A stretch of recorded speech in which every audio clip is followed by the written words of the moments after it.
3월은 한국에서 가장 많은 사람들이 이사를 하는 시기입니다. 새로운 집으로 옮긴다는 것은 단순히 주소가 바뀌는 일이 아닙니다. 동양 풍수에서는 이사를 운을 바꾸는 가장 큰 행동 중 하나로 봅니다. 같은 사람이 같은 일을 하고 같은 노력을 해도 집이 바뀌는 순간 돈의 흐름, 인간관계, 건강, 일의 방향이 달라지는 경우가 실제로 많습니다. 그래서 오늘은 이사할 집을 고를 때 반드시 확인해야 할 풍수, 돈이 모이는 집의 특징, 이사 후 반드시 해야 하는 행동, 중요한 서류를 보관해야 할 위치까지 아주 구체적으로 알려드리겠습니다. 이 영상 하나만 보셔도 운이 붙는 집을 고르는 기준이 생기실 겁니다.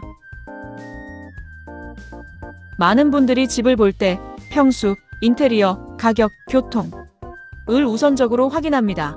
물론 가장 중요한 요소들이니까요.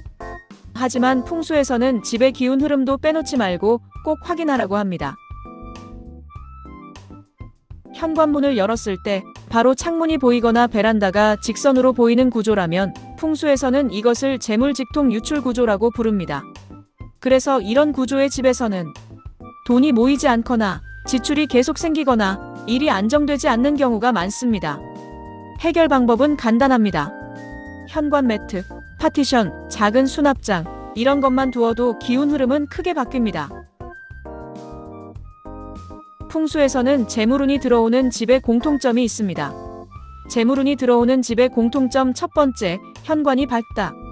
어두운 현관은 기운이 막히는 집의 특징입니다. 현관 조명 하나만 밝게 바꿔도 집의 인상이 완전히 달라집니다. 재물운이 들어오는 집의 공통점 두 번째, 거실 창문이 넓다. 거실은 집의 심장입니다.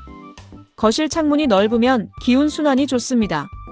그래서 실제로 사업하는 집, 재물운 좋은 집을 보면 거실이 밝은 경우가 많습니다. 재물운이 들어오는 집의 공통점 세 번째, 집이 너무 막혀 있지 않다. 집안이 지나치게 복잡하면 기운이 막힙니다. 이사를 할 때는 물건을 줄이는 것이 풍수적으로 매우 중요합니다. 이사할 때 풍수적으로 가장 중요한 행동은 정리입니다. 특히 이런 것들은 버리는 것이 좋습니다. 고장난 가전제품, 깨진 그릇, 오래된 신발, 사용하지 않는 옷, 풍수에서는 이런 물건을 정체된 기운이라고 부릅니다. 이런 것들을 새 집으로 가져가면 새로운 운도 함께 막히게 됩니다. 새롭게 시작하는 집에서 서류는 어디에 보관하시나요? 이 부분은 많은 분들이 모르시는 풍수입니다. 계약서, 통장, 사업 서류, 중요 문서 이런 것들은 보관 위치가 매우 중요합니다. 풍수에서는 집의 동쪽이나 북쪽 방향을 문서운, 성장운과 연결합니다. 그래서 중요한 서류, 계약 문서, 재산 관련 자료는 동쪽 수납장 또는 책상 서랍에 보관하는 것이 좋습니다. 이사 후 첫날에는 풍수적으로 꼭 하는 행동이 있습니다. 첫 번째, 창문 환기.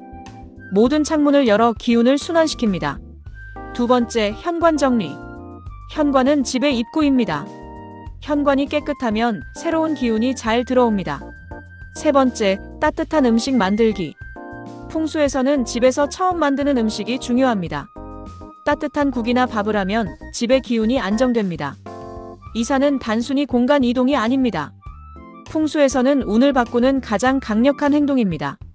그래서 집 구조를 확인하고 불필요한 물건을 정리하고 기운이 흐르는 환경을 만들면 같은 집에서도 삶의 방향이 달라질 수 있습니다. 혹시 지금 이사를 준비하고 계신다면 오늘 말씀드린 내용 중 딱 한 가지만이라도 실천해 보시기 바랍니다. 집은 단순한 건물이 아니라 운이 머무는 공간이기 때문입니다. 영상이 도움이 되셨다면 구독과 좋아요 눌러주시고 또 찾아와 주세요. 운도 균형이 필요합니다.